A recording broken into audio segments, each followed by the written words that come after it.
Hey everyone, welcome back to the hands-on ethical hacking course. So this will be the final theory section of our course. So this would be the 5 stages of hacking. So in this section, I will be discussing the 5 stages of hacking that every hacker follows, be it black hat or white hat. Basically, this is like a strategy that every hacker adopts and follows. Not exactly, but roughly, and this is a common pattern found among various hackers. So let's take a look at these 5 stages and 5 methodologies. So why are we doing this? Well, to become a good white hat hacker, you must learn how black hat hackers work. Basically, as Sun Tzu, the Chinese warrior, said, to know your enemy, you must become your enemy. And that is exactly what a red team or a penetration testing team does, or as a white hat hacker you do. As a job of a white hat hacker, your job is to hack the system like a black hat system. So you have to think like a black hat hacker. That is why we are following this methodology. So let's move on to the first part of our methodology. So before we get started, I would like to point out, for the whole duration of this course, only attempt any of these testing methods as told in the course on a target with their explicit permission. Trust me, you do not want to do this without permission of the target. That classifies as black hat hacking, and we do not endorse or condone it. The second point would be, do not harm anyone or get on the wrong side of the law. As you may understand, hacking can have very major consequences, so do not do it without knowing what you're doing. And always follow this 5-step mantra if you're doing any ethical hacking for an organization. And yeah, before we move on, always remember the difference between you and a black hat hacker is your intention. White hat hacker has the intention of finding the loopholes and helping the organization stay safe, while black hat hackers have the intention of breaking into the system and causing harm. So let's move on to our mantra. So as you can see, this is the 5-step mantra. The first step is recon, which stands for reconnaissance. If you're familiar with military war terms, and if you're not, let me just tell you, reconnaissance or recon basically stands for looking around your target, looking at your target, but just like any other user would, but noticing every little detail and learning about them. So for imagine if an army wanted to attack on the army of the another country, they would first set up their camps hidden around the attacking country's camps, and they would monitor their movements and they would monitor their troops. Then we would make a calculation on how much war power they have so we can attack it accordingly. That is exactly what we do in reconnaissance step. We look around the web servers, the applications, the technologies hosted by the organization that we are planning to attack, and we look at the services that they are running. After recon, we come to the scanning step. So what is the scanning step? In this step, we basically scan the target for, services that are open. Basically, this could be described as port scanning on web servers, or scanning their DNS name records, or scanning their history, or scanning their online code profiles, anything and everything. The third step is to gain access. So while we're scanning, we have to find a loophole that we need to exploit. After we have exploited that loophole, we gain access to the system. So basically, you may see we are moving in steps. First, we learn about the target, then we see the scanning of the target, and after that, we gain access to that target. After that, we maintain our access. So what do I mean by maintaining my access? Well, if you have hacked into a system, you don't know when you may be kicked out, or when your virus may be located, or your script may be kicked down, or the system may shut down.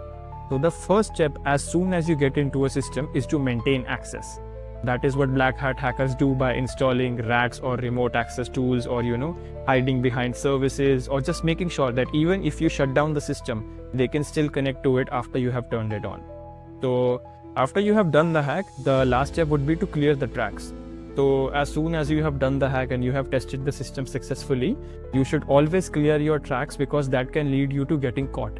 So to prevent getting caught, we always clean our tracks. Similar to how a thief or a murderer uses alcohol or gloves to make sure that their fingerprints don't get anywhere. This is that same step as you may have seen in movies. So let's study each step in detail while also learning about some tools that can be used to perform each of these steps. So first step, reconnaissance, as we told, gathering information. So the basic tools that we can use in recon is web scanners, web app scanners. So basically almost everyone and anything has a website nowadays. So you can look into their website and you can look what backend the system is running on. Is it running on PHP? Is it running on MySQL? Is it running on WordPress? Is it running on Wix? You can check out the version of the software they are running. Maybe you can even check if that version of the software has a vulnerability or not. After that, The second search we can also attempt is a whois or a reverse DNS search.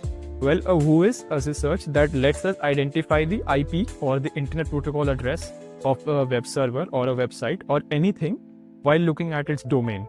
So basically we can understand the IP address of www.google.com. We can also reverse DNS or basically reverse the domain name, basically understand what the IP is hiding behind the domain name. After that, we can also use the miscellaneous information like the users working in an organization. So for example, I'm attacking a corporate company. Well, I can look into their about page or contact us page and look into the phone numbers or the emails they are using, look into the members, look at their LinkedIn profiles, their Facebook profiles, anything, gathering information. That is what Recon is all about. So you gather each and every information that you can. After that comes the step of dorking. Well, dorking is another concept in its own, which is not relatively important for this course, but just imagine that you can look for specific files using a search engine. So this is also called as Google docking. So basically you can look into the hidden files of a web server that are not usually available to you just by using your search engine. So after we have done our recon, we move to the next step, which is scanning. So what do I mean by scanning? Well, as for recon, we were not touching the target as of now. We were just being passive. So recon in a real world can stand for basically moving around the corporation's building and checking who goes in and who goes out, but not actually entering the building or looking around it. Well, in the step of scanning, we actually try to enter into the target. We look around all the windows and doors that they have. So the equivalent of that on the technical aspect would be to use port scanners. Well, as I said, everything and anything is running a website, but it's not just websites that are running on them. There may also be some ports open for other services like SSH, FTP, DNS. So we can use tools like Nmap and Rust Scan to scan those targets and learn about the ports open on them. After that, we can also use directory brute force tools like Dirbuster and GoBuster. So basically what these tools help us is to check if certain directories exist on the server or not. These can help us to locate hidden directories on a web server. After that, we can also use all-in-one vulnerability scanners like Burp Suite or Nessus. So if you're working in a corporate environment, this may very well be your first step. So basically you perform an Nmap scan and then you tell Burp Suite or Nessus to scan the whole website. So what they do is they scan the whole website, they perform scripts and attacks on it, and they tell us what is the vulnerable part on that system. So after you have done your scanning, we move on to the next step, which is maintaining access.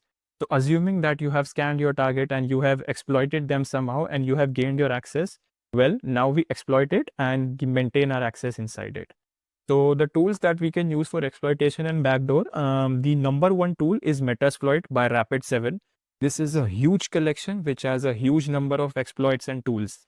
Basically, anything that you want to hack, its module can be found in Metasploit. If anything has been hacked before, its module should be in Metasploit. Then there are exploits from ExploitDB and CVEs. So sometimes there are maybe some newer exploits that may have not been added to MSF or basically Metasploit. So you can look into the ExploitDB or the exploit database and look into it and learn about the exploits there. Or you can also use CVEs. CVEs are reported vulnerabilities that are reported online, and this is an open platform, so anyone can look into the vulnerability. It is not guaranteed that you may, get the whole code of the vulnerability working, but there is a possibility that you may learn about a vulnerability that exists. After that, we have other tools like Aircrack, NGSuite, BetterCap. So these are used in a network environment or a Wi-Fi or Ethernet environment. So you can use Aircrack NG to crack Wi-Fi passwords and maintain access inside the network of a company, or use BetterCap to capture the packets flowing through the Ethernet lines and maintain access as well. After that, we also have Wireshark. So once you have exploited a Wi-Fi network, you can start Wireshark and start monitoring every connection that goes in and out of that Wi-Fi connection, so that you can look for other exploitation, and maybe you can also use it to backdoor. After that, we move on to the fourth step, which is maintaining access. So once you have exploited the system and gained normal user access to it, the next step would be to gain root privileges or admin privileges inside the system. So basically, you can also use Metasploit modules to do that. So basically, privilege escalation. We can also use reverse shell scripts. You can find these online.